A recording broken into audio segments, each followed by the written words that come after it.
It's David here at Twice Podcast, 2 weeks in creative endeavour at the Social Enterprise World Forum in Christchurch.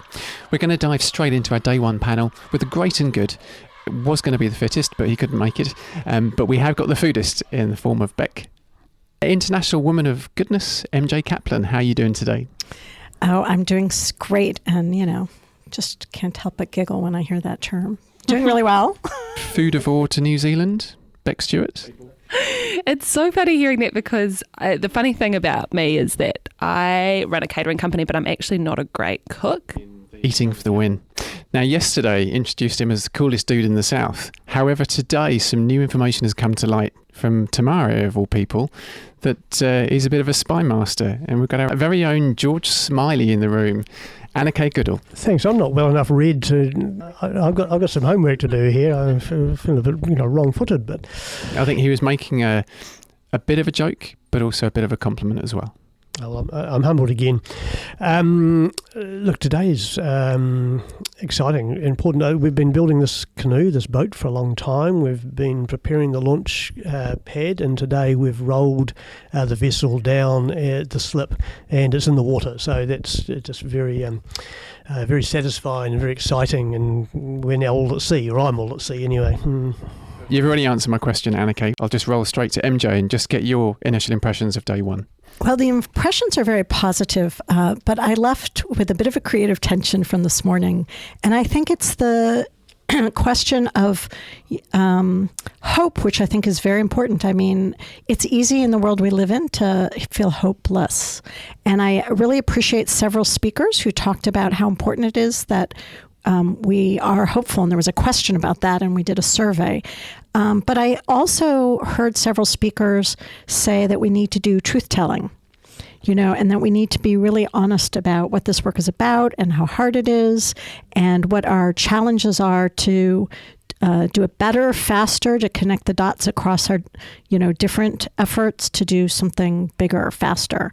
So, I thought it was a great launch because it leaves us scratching our heads, lots of opportunity for conversation. Hey, Beck, your first impressions of day one at the World Forum?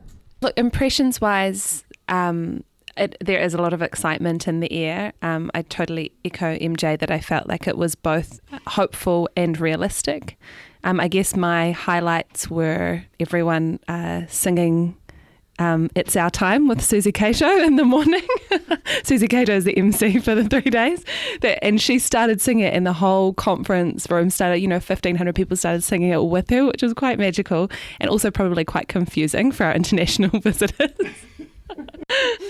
Another highlight, personally was around, personally and professionally, was Jan Owens talking about how whether we are ready, she was talking about disrupting institutions and talking about whether we're ready to cede power to the people that we have traditionally been serving. That really resonated with me, and it was a real challenge, not saying you should do this, but are we ready to, and it felt very real to me. Anake, is there anything that's particularly notable about this morning that sort of has stuck in your mind? Well, a couple of things, but part of it's getting going. I think that's big. So we're now getting our own rhythm going. But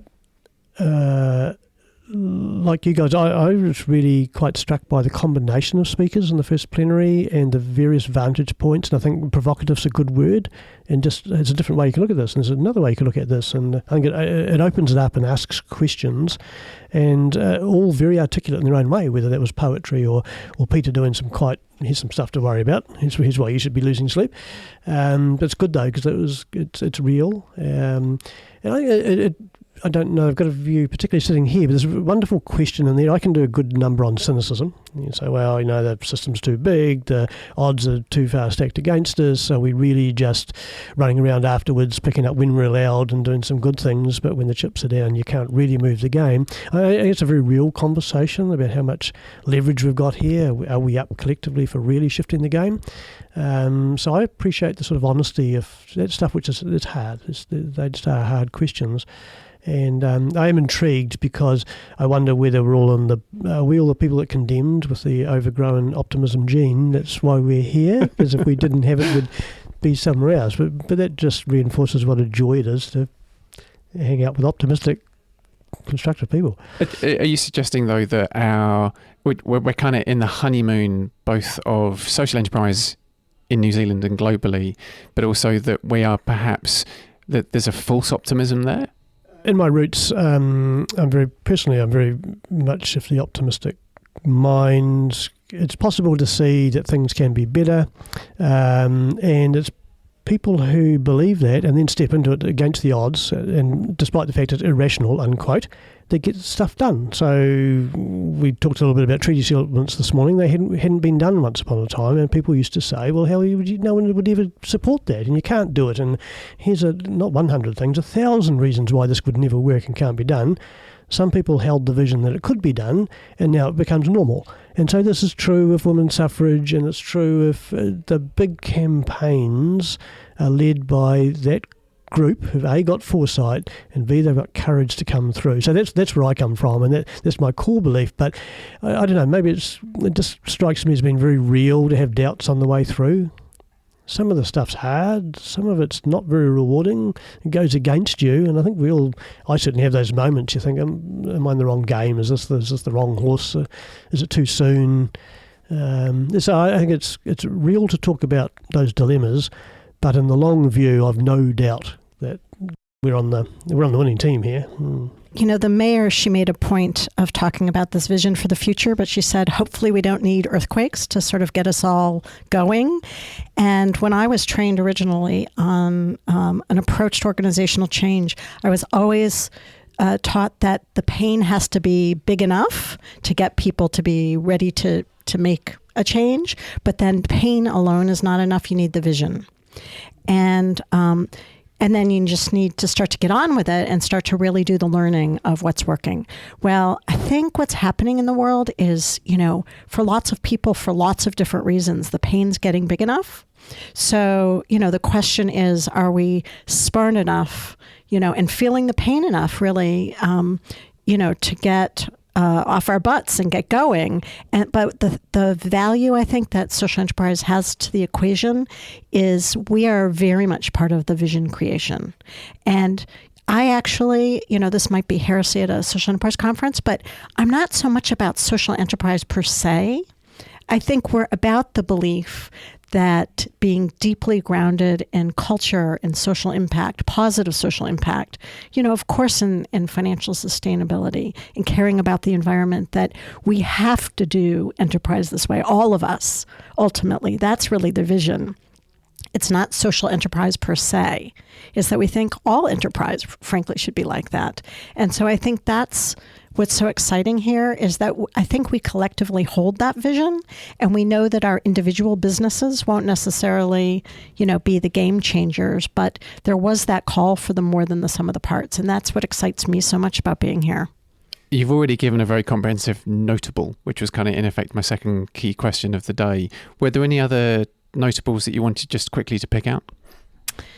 I think two come to mind. One is the looking back and looking ahead. There was so much reference this morning about harking on, on the past, on our elders, on traditions. And I think, I just was taken even by the speaker from Naitahu that he's a historian, and the lessons that we need to learn. I know coming from the U.S., young people are so devastated by the current presidency, and many of us that have more gray in our hair had to remind them that historically we've had lots of really tough chapters in history, and we do get over them, and to give them that hope. So that was one. And then you just can't help but feel, frankly, the spirit of the indigenous communities from many parts of the world that are here, of course, grounded very much in the Māori tradition, but, also coming from the Pacific and many other countries. And I think appreciating, the history, the soul, the tradition. When I was here, I really did come to appreciate that we know the answers of how to bring together multiple bottom line. All we have to do is look back at the history of the Māori people, and that was community, that was livelihood, that was, a blending of those multiple bottom lines. So I think we have the answers quite looking back, but we also need to think about new ways to bring that all together moving forward. perhaps have a forum every year or something, maybe. Just kidding. Let's do that. Hey, Beck, lucky last. Notables. I absolutely echo that around the diversity of the panels. I've been really impressed by that, and as you say, it's not just about having different coloured faces on the panels. It's around the diversity of experience and perspectives that has been brought. Thinking about how we can look to history and how we can kind of incorporate completely different ways of thinking, which is just so valuable to have there from the get-go. The other notable, I guess, is that we received a tote bag with a tin drink bottle in it that is, and encouraging people not to, use plastic drink bottles, and all of the packaging and the food, for example, is biodegradable. And I was, when I got the tote bag, I was thinking back to when I was growing up. My dad went to a lot of conferences and he always got the laptop bag, those big plastic, and that was the thing that people used to give in conferences in I guess the late 90s. And I guess just, coming back to what Anake was saying, that, the vision of being like, no one's done this before, or they probably have with, eco conferences, but you couldn't do that at such a large scale, and then saying, yeah, we can do that, and we're just going to try and do it in diversity and trying to, be more eco-conscious with the conference. So, yeah, those are two things I really noticed. With 1,500 of your closest mates? That's it. Perfect. One thing that I just wanted to pull out of one of many that really struck me this morning was Tamare talking about quiet revolutions. Is that because Kiwis hate confrontation, though? I think that's something we could have probably a bit more of, actually. But I do appreciate a quiet revolution as well. Looking forwards, Anake, so between now and this time tomorrow. I'm interested in relaxing into the afternoon without things to do formally, and connecting with the vibe. So really looking forward to that, and just helping to stretch my own thinking and be challenged. And I'm just the way my head works, I've got a session in the morning that I'm chairing, so that will occupy a reasonable amount of bandwidth. But I'm enjoying the question that's around that, and just how do these ideas go in and inform it. MJ.